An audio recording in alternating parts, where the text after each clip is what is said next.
Aujourd'hui, on va parler de la carte Wirex. Peut-être que comme ça, vous voyez mieux. Alors la carte Wirex, elle fait le Bitcoin, le Litecoin, le Ripple, l'Ethereum qui arrivait d'ailleurs un petit peu plus tard. Et la grande force de cette carte bleue par rapport à la Revolut et la N26, je les ai aussi, je les ai toutes là, avec la Boursorama et la Fortuneo comme ça, au milieu des banques en ligne 2.0. Mais la grande force de cette carte verte, eh bien, c'est son cashback de 0,5% en Bitcoin. Donc c'est quand même hallucinant que les banques en ligne 2.0, donc type Monabank, Bourso, Rama, Fortuneo et compagnie, ne sentent pas comment elles sont en train de se faire disrupter par Revolut, N26 et donc les petits challengers comme ça, comme Wirex et sa petite carte verte.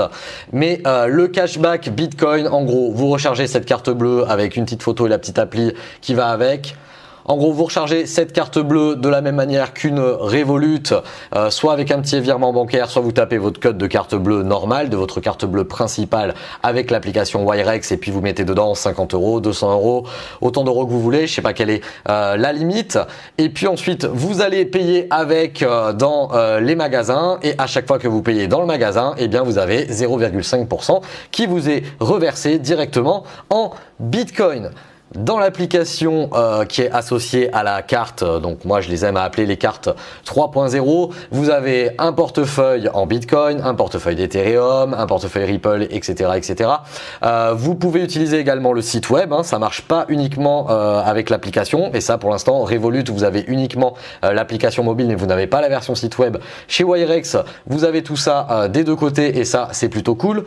Vous avez les QR codes pour vous transmettre les fonds directement entre votre application Wirex vers un autre wallet de crypto-monnaie. Et donc c'est ainsi que j'ai fait du proof of RATP en achetant des tickets de métro sur Paris. J'ai fait du vrai proof of stake haché chez McDonald's en payant un menu best-of.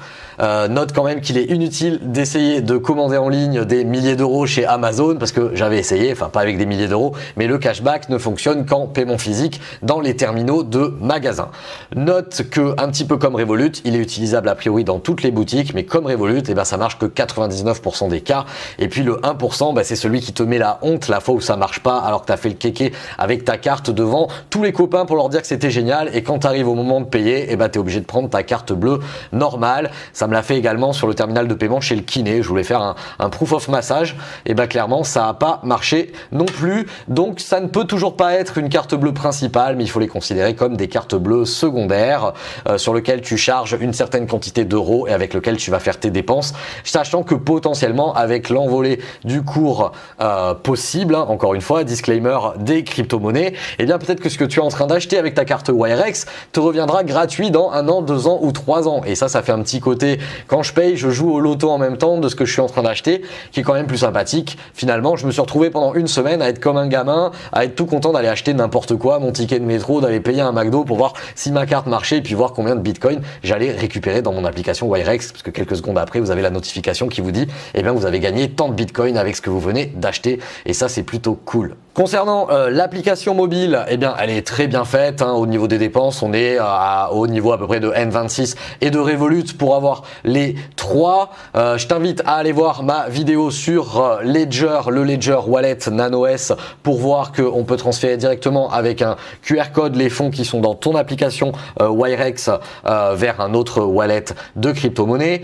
À noter que la carte coûte quand même 1,2 € par mois de frais. À la commande, la carte elle est gratuite, ça on te l'envoie, il n'y a pas de souci. On peut pas convertir aussi facilement qu'avec une Revolut entre les euros, les dollars et la livre sterling. C'est encore un petit peu cloisonné, même si je pense que tout ça, ça va sauter et ça fera un gros pot commun aussi simple que chez Revolut pour passer de l'un à l'autre pour les grands voyageurs. Mais pour l'instant, c'est plutôt une carte qui fait une monnaie fiduciaire, donc euro, dollar, livre sterling, vers la crypto-monnaie. Et ensuite, c'est facile d'échanger les cryptos, je crois, entre elles, même si c'est pas le but premier de la carte. Donc à noter niveau sécurité qu'on peut protéger dans l'application les fonds avec du Google Authenticator ou une simple double authentification avec un code PIN. À noter que si tu invites tes amis, tu peux faire de l'affiliation avec ton compte Wirex. Mon lien est en description. description. L'application Wirex est bien sûr disponible pour Apple iPhone et pour Android Play Store. Et puis si tu t'intéresses réellement aux crypto-monnaies, je te rappelle ou je t'apprends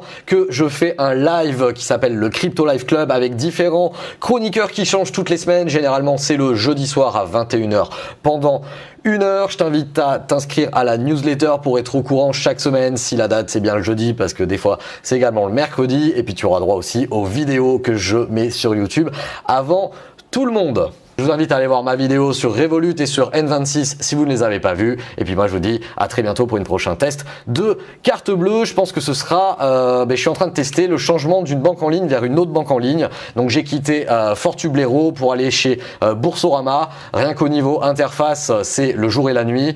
Au niveau souscription, c'était quand même clairement long par rapport à la souscription sur ces banques 3.0, Wirex, Revolut, N26 où c'est beaucoup plus simple. On reste quand même sur une inscription un petit peu ancestrale sur les banques 2.0, fiches de paie, justificatifs de domicile et compagnie.